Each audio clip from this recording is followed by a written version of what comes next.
Hello to everyone. तो last video में हम लोगों ने कवर किया था एनसीईआरटी बेस्ड जो चैप्टर था अरिथमेटिक प्रोग्रेशन, एक्सरसाइज थी 5.1। उसके हम लोगों ने सभी क्वेश्चंस लगा लिए थे, जिसमें से क्या था, सबसे पहले हम लोग को फाइंड आउट ये करना था कि गिवन सीरीज जो है तुम्हारी एपी है या नहीं है। कैसे निकालते थे? कॉमन डिफरेंस निकाल लेते थे, अगर सेम आता होता तो हम लोग कहते थे एपी है, अदरवाइज नहीं है। उसी की अगली एक्सरसाइज है एक्सरसाइज 5.2, जिसमें हम लोग को कुछ क्वेश्चन दिए गए हैं, यानी एक चार्ट बनाकर दिया गया है, उसमें हम लोग को ब्लैंक्स को फिल करना है। तो इसमें कौन सा फॉर्मूला लगेगा? लास्ट वीडियो में हम लोग ने डिस्कस कर लिया था कि एक फॉर्मूला होता है an equals to a plus n minus 1 into d. जहाँ पर जैसे एग्जांपल ले लो, जैसे लिखा है एक सीरीज़ दे दी है 2,4,6 डॉट डॉट डॉट डॉट करते हुए हमने कहा कि इसमें जो 98 टर्म होगा वहाँ पर वैल्यू क्या होगी। मतलब देखो यहाँ पर वैल्यू नहीं पता, हमें एक पोजीशन पता है। पोजीशन का मतलब देखो यहाँ पर पहला नंबर है, दूसरा नंबर है, तीसरा, ऐसे करते करते हमने कहा कि जो 98 टर्म तक वैल्यू होगी या नंबर खिसक जाएगा वो नंबर कौन सा होगा। यानी ये हम लोग बात करते हैं n की, और ये जो नंबर यहाँ पर होगा, जो भी हो यहाँ पे 98 तो नहीं होगा, जो भी हो वो इसकी वैल्यू हो जाती है। ठीक, एग्जांपल देखो एक और, जैसे हमने कहा ये 2 है, 4 है, 6 है, यहाँ पर हम छोड़ देते हैं और यहाँ पर लिख देते हैं अपने आप। देखो यहाँ पर कुछ नहीं तो जाहिर सी बात है 8 होगा, 10 होगा, 12 होगा, क्योंकि सबके बीच में डिफरेंस कितने का 2। इसको हमने सबसे पहले एक्सरसाइज में पढ़ा था, डिफरेंस सेम होता है तभी एपी होता है। फिलहाल यहाँ पर देखो 12 आया है। अब गिनो नीचे से, ये पहला है, दूसरा है, तीसरा है, चौथा, पाँचवा, छठा नंबर है। इस हिंदी में जो जिसको बोलेंगे छठा, इंग्लिश में बोलेंगे सिक्स्थ। ये जो टर्म्स हैं, यानी ये जो पोजीशन बताई जा रही है, इसी को हम लोग एरिथमेटिक प्रोग्रेशन में n बोलते हैं। और इस पोजीशन को जो नंबर है यानी 12, इसको हम लोग बोलते हैं an। बहुत सी बुक में यहाँ पर tn भी लिखा हुआ है, तो जो भी लिखना वो लिखो। फिलहाल ये पोजीशन नहीं होती, ये नंबर यानी वैल्यू होती है। उम्मीद है क्लियर हो गया होगा, क्योंकि सबसे ज़्यादा कन्फ्यूजन रहता है an और n में। n का मतलब क्या होता है? जो तुम्हें नंबर फाइंड करना है उसकी पोजीशन क्या होती है, और उस पोजीशन पे जो नंबर होता है वो तुम्हारा an होता है। फिर से, जो तुम्हारी पोजीशन होती है वो होता है n, और उस पोजीशन पर जो नंबर होगा उसको बोलते हैं n। तो उम्मीद है समझ में आया होगा। इसी के रिगार्ड्स कुछ क्वेश्चन पूछा गया है कि पहला जैसा क्वेश्चन है, a का मतलब क्या होगा, लिखते चलो। यहाँ पर a हो गया फर्स्ट टर्म, a मतलब फर्स्ट टर्म। वीडियो भी पीछे ना देखी हो तो देख लेना, डिस्क्रिप्शन बॉक्स में लिंक डाल दी गई है, ताकि जो आगे करने जा रहे हैं उसका थोड़ा आइडिया मिल जाए। d क्या होगा? d हो जाएगा common difference, common difference. n क्या हो गया? अभी बताया, n होता है पोजीशन ऑफ नंबर। n क्या होता है? Position of number. an क्या होगा? जैसे पोजीशन था वैसे an भी क्या होगा? an हो जाएगा वैल्यू, हो जाएगी वैल्यू ऑफ दैट नंबर। यानी जिस पोजीशन पर या जो पोजीशन हमें वैल्यू निकालनी है जिस पर, उसका जो आंसर होगा वो होता है n। तो ये रहा पूरा बेसिक। अब हम लोग चालू करते हैं क्वेश्चन को कि इसका आंसर क्या होगा, यानी फिल करना है। देखो जैसे इसमें a गिवन है, d गिवन है, n गिवन है, an फाइंड करना है। इसमें a गिवन है, बाकी सब गिवन है, d फाइंड करना है। इसमें a फाइंड करना है, उसमें n फाइंड करना है, और लास्ट में n फाइंड करना है। तो ठीक है, अब स्टार्ट करते हैं क्वेश्चन। जो क्वेश्चन नंबर फर्स्ट है, देखो a की वैल्यू गिवन है 7, d गिवन है 3 और n गिवन है 8, और हमें फाइंड करना है an। क्या मतलब हुआ? एक ऐसी सीरीज़ गिवन है जिसकी फर्स्ट टर्म 7 है, उसके बाद 3 का डिफरेंस है, यानी 7, उसके बाद 3 का डिफरेंस यानी 10, उसके बाद फिर से 3 मतलब 13, ऐसे करते सीरीज़ है। उसमें जो 8वां नंबर पे यानी 8th पोजीशन पे जो नंबर होगा वो क्या होगा।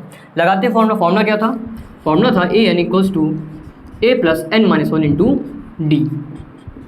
a की वैल्यू गिवन है 7 रख दो, प्लस n कितना है, n यहाँ पर 8 है, माइनस 1 n माइनस 1 यानी 8 माइनस 1 मल्टीप्लाई d कितना है 3। सॉल्व कर लो। 8 माइनस 1 कितना होगा 7, कितना 7, और ये ब्रैकेट में था तो ये मल्टीप्लाई मानते हैं, तो बॉड मास के अकॉर्डिंग सबसे पहले मल्टीप्लाई करो तो कितना होगा 27, प्लस 7 लिखा हुआ है तो कितना हो जाएगा 28। यानी ऐसी सीरीज़ जिसका फर्स्ट टर्म था 7, डिफरेंस था सबके बीच में 3, तो उसका जो 8वां नंबर होगा यानी 8 पोजीशन पे जो नंबर होगा वो हो जाएगा 28। तो ये हो जाएगा इसका आंसर। सेकंड क्वेश्चन देखो, फर्स्ट टर्म कितना है -18, d क्या है पता ही नहीं है, n की वैल्यू 10 गिवन है, और an क्या है 0। रखो फिर से। सेकंड नंबर क्वेश्चन है, फॉर्मूला क्या हो जाएगा? सबसे पहले अच्छा लोड कर लो, गिवन क्या है, a है -18, d क्या है, d फाइंड करना है, n क्या गिवन है, n है 10। अपनी एनसीईआरटी बुक में देख सकते हो सारे क्वेश्चंस को। ये हो गया तुम्हारा an क्या है 0। लगाओ formula. First of all formula लिखेंगे हम लोग, जो कि होता है an equals to a plus n minus 1 into d. Value रखो, a क्या है -18, माइनस प्लस का बस ध्यान देना। n क्या है? देखो n, ये n है, n 10 है, -1 मल्टीप्लाई d क्या है, d तो हम लोग को निकालना है। अच्छा, ये इसकी वैल्यू हो गई, यानी इसको लिखो यहाँ पर नीचे 18 प्लस 10 माइनस 1 कितना 9d इक्वल्स टू देखो an खुद ही गिवन था 0, यानी आपकी इधर वैल्यू दे दी है, अंदर की वैल्यू पूछ रही है। सिंपल इक्वेशन है, बस -18 यहाँ ट्रांसफर करो कितना होगा -18, जब यहाँ पर आएगा तो प्लस हो जाएगा, ये बचा 9d, 9 से कैंसिल कर दो, 9 2 18 होता है। That's why we can say that the value of d equals to 2, यानी जो d है तुम्हारा कॉमन डिफरेंस वो कितना आ जाएगा, इसमें 2 आ जाएगा। क्वेश्चन जो तुम्हारा थर्ड है वो देखो, इसमें a फाइंड करना है, बाकी सब गिवन है। क्वेश्चन नंबर थर्ड देखो, फॉर्मूला होता है an equals to a plus n minus 1 into D.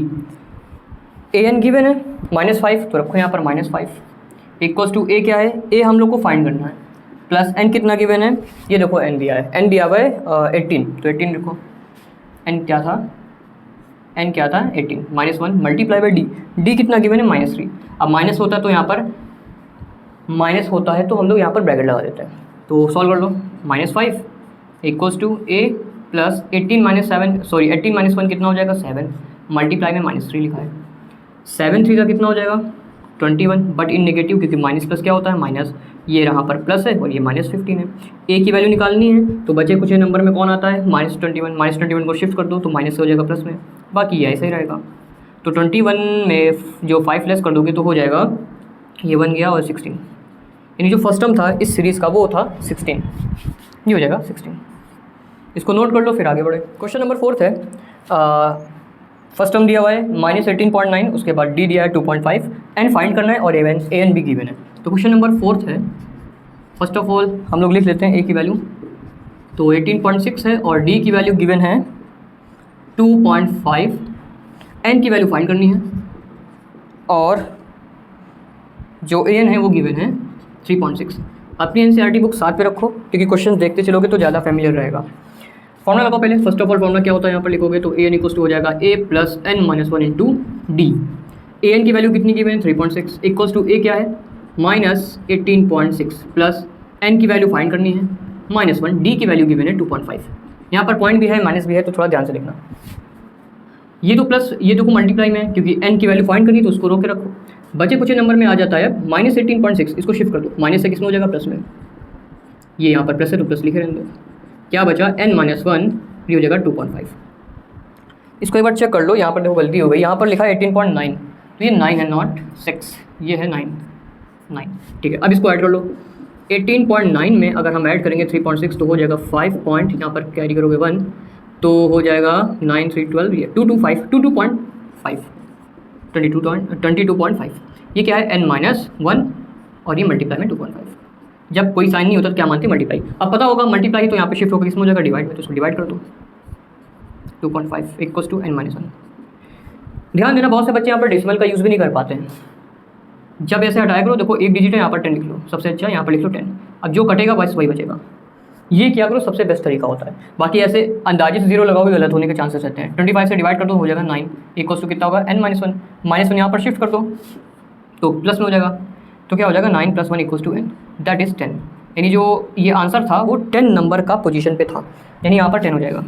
ये ऐसी सीरीज़ है जिसका फर्स्ट टर्म था -18.9, डिफरेंस था सबके बीच में 2.5 और 10वें नंबर पे जो आंसर आ रहा था वो था 3.6। लास्ट देखो क्वेश्चन नंबर 5, गिवन क्या है, a गिवन है जिसकी वैल्यू है 3.5 और ये d है 0 और ये दिया हुआ है n कितना दिया है यहाँ पर लिख दे रहे हैं 105, ना दिख रहा हो तो, और ये an हो गया, निकालना है। एक चीज़ ध्यान रखना, शायद 2-3 बार क्वेश्चन आ चुका है, जिस भी AP में या जिस भी सीरीज़ में कॉमन डिफरेंस 0 होता है तो उसकी सीरीज़ बार बार रिपीट होती है। रिपीट का मतलब अगर जो फर्स्ट टर्म 3.5 है वही पूरी सीरीज़ होती जाएगी। देखो कैसे, फॉर्मूला रखो, an इक्वल्स टू क्या होता है a plus n-1 into d. an कितना दिया है वही तो निकालना है, तो रखो यहाँ पर an, a क्या है 3.5 प्लस n कितना है 105 -1, d कितना है 0। अब जानते हो 0 को किसी से भी मल्टीप्लाई करो तो वो 0 ही आता है, तो यहाँ पर 0 लिख दो, प्लस कितना बचा 3.5। अब 3.5 को जब 0 से ऐड करोगे तो कितना बचेगा 3.5। यानी जाहिर सी बात है जब ऐसी सीरीज़ जिसमें कोई डिफरेंस ही ना हो यानी 0 ही हो तो जाहिर सी बात है वही सीरीज़ के जो नंबर्स होंगे रिपीट होंगे, यानी जो सीरीज़ है वो होगी 3.5, उसके बाद फिर से 3.5, उसके बाद 3.5, ऐसे करते करते करते चाहे तुम 105वें नंबर यानी 105th टर्म पर ले जाओ चाहे इन्फिनिटी तक ले जाओ, आंसर तो यही आएगा क्योंकि बीच में कोई डिफरेंस ही नहीं है। फिलहाल ये कंक्लूजन होता है एनसीईआरटी का, ऐसे क्वेश्चन रख देती है ताकि इसको थोड़ा डिस्कस किया जाए। तो ये हो गया तुम्हारा क्वेश्चन नंबर फर्स्ट, जो कि इंपॉर्टेंट हो सकता है, हो इसलिए सकता है क्योंकि बेसिक है, a plus n minus one into d equals to an के फॉर्मूले पे बेस है, इसलिए नोट कर लो इसको। फिर बढ़ते हैं क्वेश्चन नंबर सेकंड की तरफ। क्वेश्चन नंबर सेकंड है choose the correct choice. MCQ type question है, उसमें क्या दिया हुआ है 30th टर्म ऑफ AP क्या गिवन है 10, 7, 4, इसमें भी वैल्यू फाइंड करनी है। देखो ऐसी सीरीज जिसका फर्स्ट टर्म क्या है 10, कॉमन डिफरेंस क्या होगा, देखो 10 से 7 गया, 7 से 4 यानी -3 निकालते हैं अभी। उसके बाद कह रहा है जो 30th टर्म पर यानी ये पोजीशन दी है, ये क्या है पोजीशन, इस सीरीज़ की जो 30th टर्म यानी 30वें नंबर पे जो वैल्यू होगी वो क्या होगी। तो जो पोजीशन होती है उसको हम लोग बोलते हैं n, बाकी निकाल लो। फॉर्मूला क्या होगा, एज वी नो क्या होता है an equals to a plus n minus one into d. यहाँ पर फिर से लिख लो, a क्या होता है वैल्यू ऑफ नंबर यानी जो नंबर तुम्हें फाइंड करना है, ये n क्या होता है, ये होता है पोजीशन ऑफ नंबर, वो नंबर जो तुम्हें फाइंड करना है उसकी पोजीशन क्या है। बाकी ए डी में तो ज़्यादा कन्फ्यूजन नहीं रहता, कन्फ्यूजन रहता है n क्या है और an क्या है। फिर से देखो एक ऐसी सीरीज़ है जिसमें 10, 7, 4 करके पूरी सीरीज़ गिवन है, उसमें हम लोग को 30वें नंबर पर जो नंबर बता रहे उसको n बोलेंगे, 30वें नंबर पर जो नंबर होगा यानी an वो क्या होगा। तो ओवरऑल हमें n फाइंड करना है, तो देखो ओवरऑल हमें an फाइंड करना, सॉरी, तो ये हो जाएगा an, a क्या है, a मतलब फर्स्ट टर्म जो कि हो गया तुम्हारा 10, यहाँ पे लिखो 10 प्लस n क्या है 30 लिखा हुआ यानी 30वें नंबर पे नहीं 30th नंबर, वैल्यू क्या होगी वो निकालनी, तो 30 हो गया -1, और d क्या होगा, d निकाल लो। यहाँ पर d क्या होता है, कोई भी दो टर्म पकड़ लो उसमें से next term minus previous term, इसको सबसे पहले वीडियो में हम लोग ने कवर भी किया था। तो नेक्स्ट टर्म कौन है 7 माइनस प्रीवियस टर्म कौन होगा 10, तो इसको लेस करने पर होगा -3, तो यहाँ पर लिखो -3। अब सॉल्व कर लो, ये हो गया 10 प्लस 30 माइनस 1 ये हो जाएगा 29, और ये लिखा है -3। अकॉर्डिंग टू बॉड मास पहले हम लोग क्या करते हैं मल्टीप्लाई, उसके बाद प्लस करते हैं। तो पहले इनका मल्टीप्लिकेशन कर लो, तो क्या होगा 29 मल्टीप्लाई बाई 3, तो 3 9 27, 2 कैरी 3 2 6, ये 8 यानी 87 हो जाएगा। यहाँ पर लिखो 87, लेकिन प्लस, हाँ प्लस माइनस माइनस ये हो गया 10, इसको जब तुम लेस करोगे तो हो जाएगा -77, यानी जो an है तुम्हारा नंबर ऑफ टर्म है, कौन से नंबर पर 13 नंबर पे, यहाँ पर 30 लिख सकते हो। यानी ऐसी सीरीज़ जिसके फर्स्ट टर्म और एंड सो ऑन पूरी सीरीज़ दी थी उसमें जो 30th टर्म होगा वो होगा -77, तो -77 हो जाएगा तुम्हारा option number C. Same question अगला भी है, लिखा है 11 नंबर पर कौन सा टर्म होगा, किस सीरीज़ का, ऐसी सीरीज़ जिसका पहला टर्म है -3, उसके बाद ये -1/2, उसके बाद 2, तो निकालो इसमें वही करना है। क्वेश्चन नंबर जो सेकंड है तुम्हारा, उसमें गिवन क्या है, सबसे पहले तो n दिया है कि 11वें नंबर पर कौन सा नंबर होगा, तो 11 हो गया n। उसके बाद जो फर्स्ट टर्म तुम्हारा है वो है -3, तो a क्या हो जाएगा -3। d क्या होता है next term minus previous term, कोई भी दो टर्म पकड़ लो उसमें नेक्स्ट टर्म देख लो, ये दो टर्म पकड़ लेते हैं। नेक्स्ट टर्म कौन सा होगा -1/2, और फर्स्ट टर्म कौन होगा -3, निकालो यहाँ पर -1/2 माइनस उसके बाद -3, ये माइनस फॉर्मूला का है और ये माइनस जो गिवन है टर्म उसका है, इसमें कंफ्यूज नहीं होना। तो -1/2 माइनस माइनस क्या होगा प्लस, इसको सॉल्व कर लो, ये होगा 2 1 2, 1 का 1 से मल्टीप्लाई, लेकिन -2 माइनस लगा दिया, 2 का 3 से मल्टीप्लाई, प्लस है तो यहाँ प्लस लगा दिया, सॉल्व करने पे आएगा 5/2, डी तुम्हारा 5/2 आ गया। अब लगाओ formula, an equals to a plus n minus 1 into D. A की वैल्यू क्या है, ए कहाँ गया, ए है -3 प्लस n क्या है 11 -1, डी क्या आया है 5/2, सॉल्व कर लो इसको, -3 प्लस 11 -1 दैट इज़ 10, फिर होगा 5/2, 2 से इसको डिवाइड दे दो 5 हो जाएगा 5, और ये 5 5 5 का कितना होगा 25, और ये प्लस में और ये माइनस में, 25 में जब लेस करेंगे 3 तो हो जाएगा 22, यानी जो 11वें नंबर का जो टर्म होगा वो कौन होगा 22, यानी जो इसका ऑप्शन बी है वो इसका करेक्ट आंसर हो जाएगा। तो उम्मीद है समझ में आएगा, ये वैसे ही क्वेश्चन है जो सिंपली बेस है an equals to a plus n minus 1 into d से। ऐसे क्वेश्चन बोर्ड में आते हैं, 2 नंबर में क्वेश्चन ये वाले आते हैं, नोट कर लो इसको भी।